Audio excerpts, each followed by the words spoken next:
Welcome or welcome back to my channel. In today's video, we are going to be exploring some watercolor paper samples. I dare you to say that like 16 times fast because that's like a really big mouthful.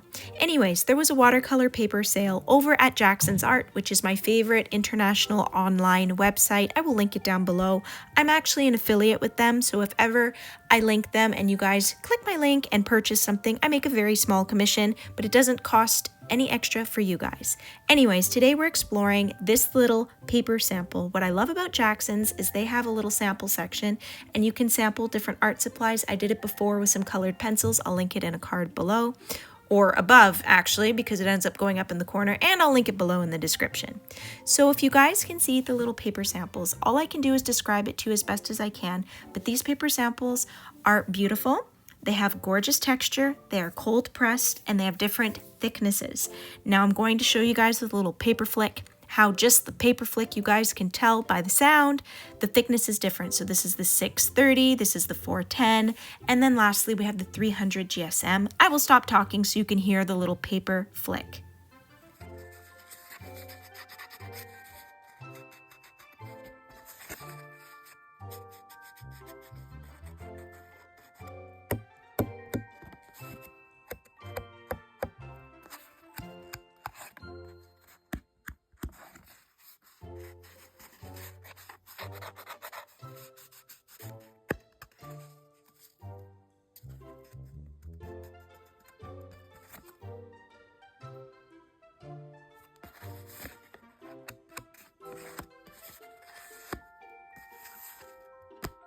I'm going to link the video in a card and down below of when I did this little ducky, but the reason I'm showing you guys these duckies is I went through a ducky phase and I honestly thought I'm going to have to do ducks on these little samples, and I decided not to. But I wanted to show you guys these are also textured watercolor paper, which is known as cold press. I decided we're not doing ducks, we're doing bunny rabbits. But I'm also doing a ton of different projects at this point. I've already completed all these paintings, but during the summer I do big batches of work, and while something's drying, I work on something else, but I'm usually working on multiple projects. So I'm going to be working on paintings as well as this, so you'll see a lot of back and forth.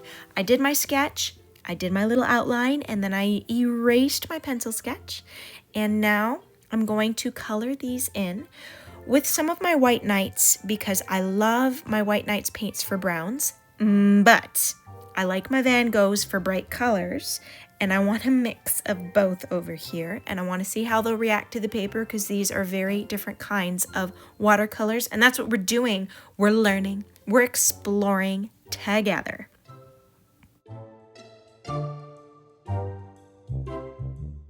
All right, I have a little more than half the sky blocked in. So now I'm going to let it dry, see what it looks like, and now I have a comparison. I have a wet side on one side and the dry side on the other side, and I was just interested to see how the saturation and the color shifted. So I'm actually really liking how textured the paper is. But now we're gonna do the flowers, and I'll show you guys the texture a little bit after. So I had this idea of just plopping in, doing some wet on wet, plopping in these three particular colors and have this nice little flower field. And I was just kind of feeling lovey-dovey because I actually did this on my anniversary, and I don't know, these bunnies are kind of like me and my hubby or something. And yeah, I had a bit of a vision and I was happy with how that turned out. I really like how the texture shows because it looks like fur on the bunny. Again, personal choice. Some people rather hot pressed. I like cold pressed. I like having the resistance, and I like to feel and see the texture. So the colors are turning out pretty well, and while they're drying, I've been working on my other paintings, doing touch-ups. So I'm putting that down, and this is what it looks like perfectly dry. I had to go back in because my paints kind of washed out my initial line, but that has nothing really to do with the paper per se. Van Gogh watercolors tend to do that from previous experience. So I'm not complaining. I'm just letting you guys know. So now we're trying the middle paper. I believe it's the 410 GSM. Oh, do you hear that? I love that sound. Oh, I'll stop talking so you can listen.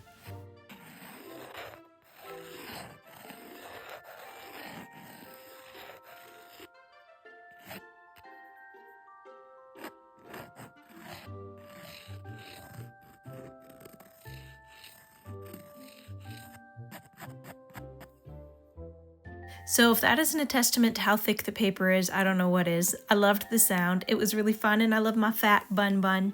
So I really love doing character design, and believe it or not, I get really sad when I have to erase my sketch lines.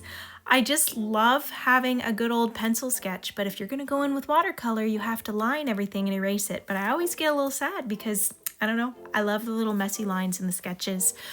What do you guys think? Anyways, if you guys like videos like this and you want to see me do more characters like this in the future, you know, little pencil sketches, lining it, me talking about it, let me know in the comments.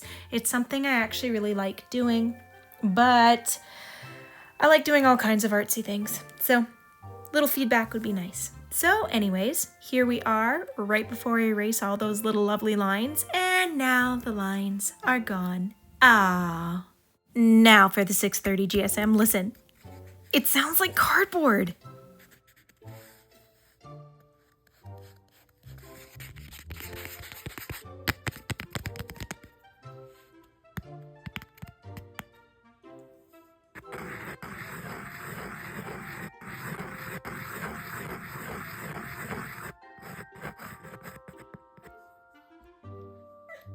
Hi, buddy. I'm happy to see you.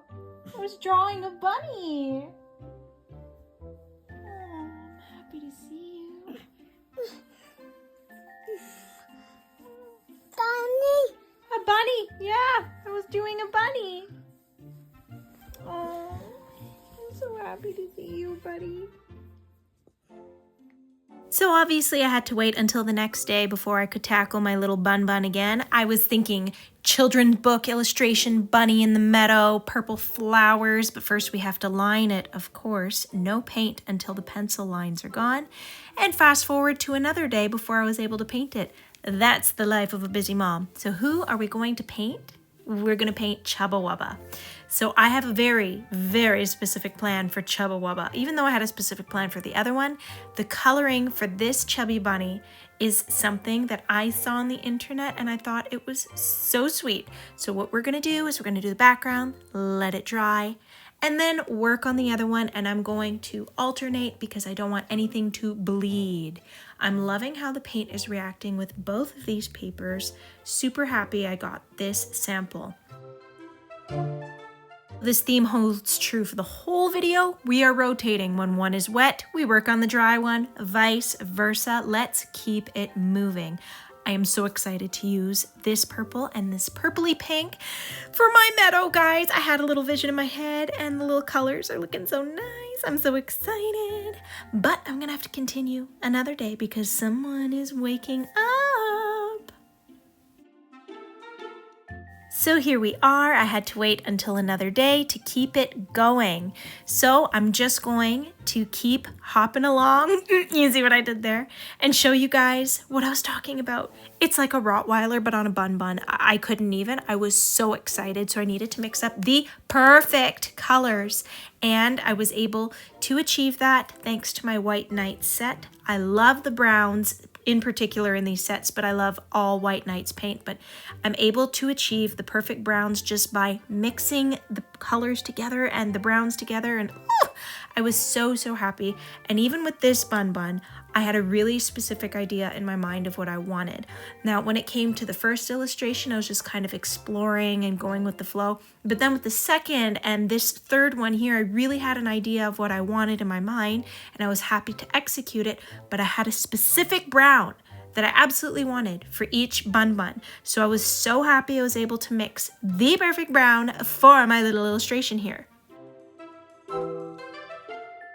So at this point, I just wanted to give a little bit of feedback. Everything is pretty much dry at this point, so I'm not going to damage it. I just wanted to show you guys how it's holding up, and the different paper weights have obviously different buckling or bending. This is the 630. It's very thick. Like I said, it's like cardboard, so it's barely going to buckle, but both of them are holding up exceptionally well, especially for someone who's not taping them down. The quality is impeccable.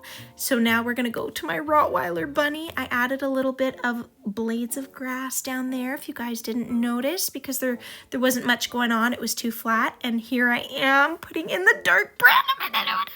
It looks like a Rottweiler. I love it. It needs to dry so that I can blend the tan and the dark brown in together. So now I'm just dropping in a little bit of ochre to make the white look more believable, because nothing is pure white, especially fur.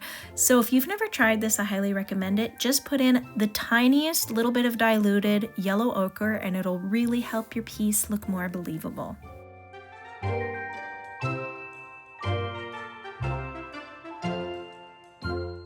I really love how this last one is turning out, except that eyeball needs a little shiny. So I've got my little SIDENOTE pen and I've given it a pupil and now it looks so much better. I am so happy with this one. I love how it turned out. My Rottweiler bunny! Oh, it's just so cute. I'm so happy with it. Now I'm just going to touch it up and put some little wildflowers in the field. I wasn't happy with the green earlier, and then I put blades of grass, and then I still wasn't happy. It was too flat. And then after I did all those other flowers in that last one, I was like, no, Bunnykins needs a little bit more color, and the first piece had flowers too. So we're gonna make this all cohesive. They're all gonna be buns in the middle, and there's going to be flowers everywhere, and we're just going to be happy. And this is how it looks. I'm so excited with how everything turned out. So I'm going to be keeping this one because I did it on my anniversary and it's kind of like me and my hubbers, but I really like it. Even though that paper wasn't as thick as the other ones, it turned out great. This is the medium one. It's the 410 GSM. Turned out great, loved the paper, and obviously my personal favorite is the 630 GSM, but the higher you go in the GSM or the poundage, the more expensive it's going to be. So obviously the thinner the paper, the more it buckles. But all of these papers are very beautiful. I loved this sample pack. And if you pop these in a frame, the little bit of buckling that does occur, it doesn't really matter. I just wanted to share it with you guys. I highly recommend trying this sample pack if you like watercolor, if you like exploring. I will definitely link it down below, and you guys can explore it and check it out. So please, I am curious, let me know out of the three, which one is your favorite and why, and if you guys would care to see me do other collections and other character designs. I hope you enjoyed this video. If you liked it, consider watching some other videos on my channel. I'm happy you guys watched this one. Thank you so much for stopping by. Hope to see you soon. Bye, everyone.